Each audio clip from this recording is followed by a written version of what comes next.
BRS के working सदर KTR ने बीजेपी के मल्काजगिरी लोकसभा उम्मीदवार ईटेला राजेंदर और तेलंगाना के वज़ीर आला रेवंत रेड्डी को तनकीद का निशाना बनाया।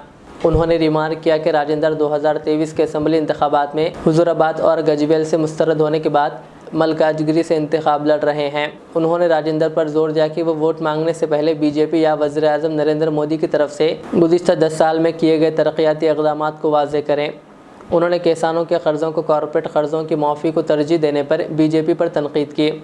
रियासत के किसानों से हमदर्दी का इजहार करने से पहले किसानों के कर्ज़ों की माफ़ी के इस मसले पर उन्होंने राजेंदर से जवाब तलब किया।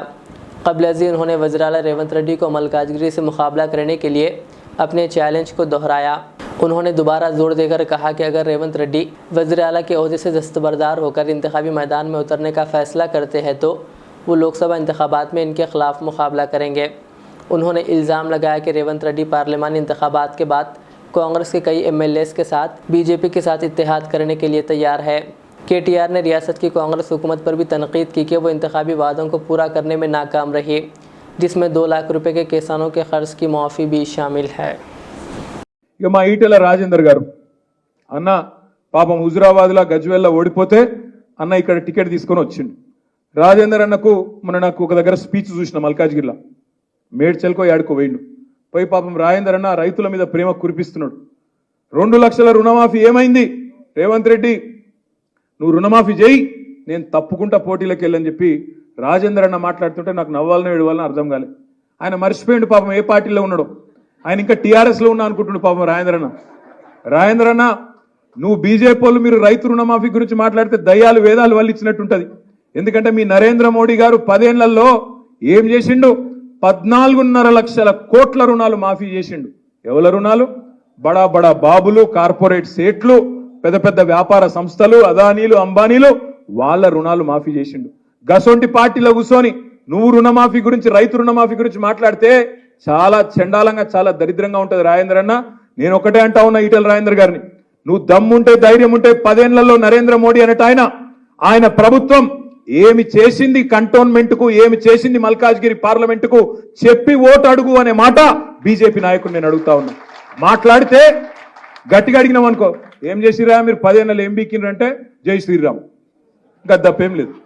రామనామ జపున పరాయమాలను అప్పున, రామనామ జపున 11,560 కోట్ల ఎలక్ట్రల్ బాండ్స్ అప్పున 11,560 కోట్ల రూపాయలు ఇవాళ బీజేపీ అకౌంట్లో ఉన్నమాట వాస్తవం కాదా? ఎలక్ట్రల్ బాండ్స్ రూపంలో మీరు ఇవాళ ఏదైతే స్కామ్ అంటుండ్రో, లిక్కర్ స్కామ్, అందులో ఒక ఆయన దగ్గర 60 కోట్లు తీసుకొని ఆయనను బయటికి పంపింది వాస్తవం కాదా? ఇవన్నీ వాస్తవాలు కాదా రాజేందర్ అన్న? నీతిమంతుడు మోడీ గారు. ఎందుకు నీతిమంతుడు? 609వ స్థానంలో ఉన్న అదానిని తీసుకొచ్చి 2వ స్థానంలో కూర్చోబెట్టినందుక నీతిమంతుడు? ఎక్కడికి వెళ్ళి నీతి? అందుకే నేను అంటా ఉన్నా మిత్రులారా, ఆగం కాకండి. గోసముఖం పెట్టగానే ఇప్పుడు అన్నాడు మా అన్న, గోసముఖం పెట్టగానే ఆగమయ్యారు. రాజేంద్ర అన్న మంచి డైలాగులు కొడతాడు. హుజురాబాద్లో కూడా సాదుకుంటారా చంపుకుంటారా అని మాట్లాడిండు. అనగానే పాపం అయ్యో పాపం మా ఓడు కదా అని ఆయనతో ఓటేసిండు. ఏమైంది ఓటేసిన పాపానికి?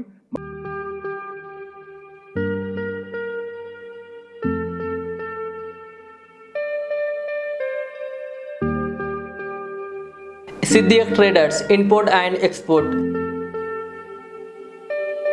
जहां सऊदी, दुबई, सिंगापुर, मलेशिया व दीगर ममालिक के मुख्तलिफ अक़साम के मलबूसात, बुर्क़े, अतर, हरबा चप्पल, तैबन का मजमुआ दस्तियाब है। मियारी और आला अक़साम की अशियाए ज़रूरिया, जैतून का तेल, ड्राई फ्रूट्स व दीगर इम्पोर्टेड सामान के लिए अभी चले आएँ। सिद्दीक ट्रेडर्स, मुस्तफ़ा नगर, फलकनुमा, हैदराबाद। हमसे रब्ता करें 9951385112।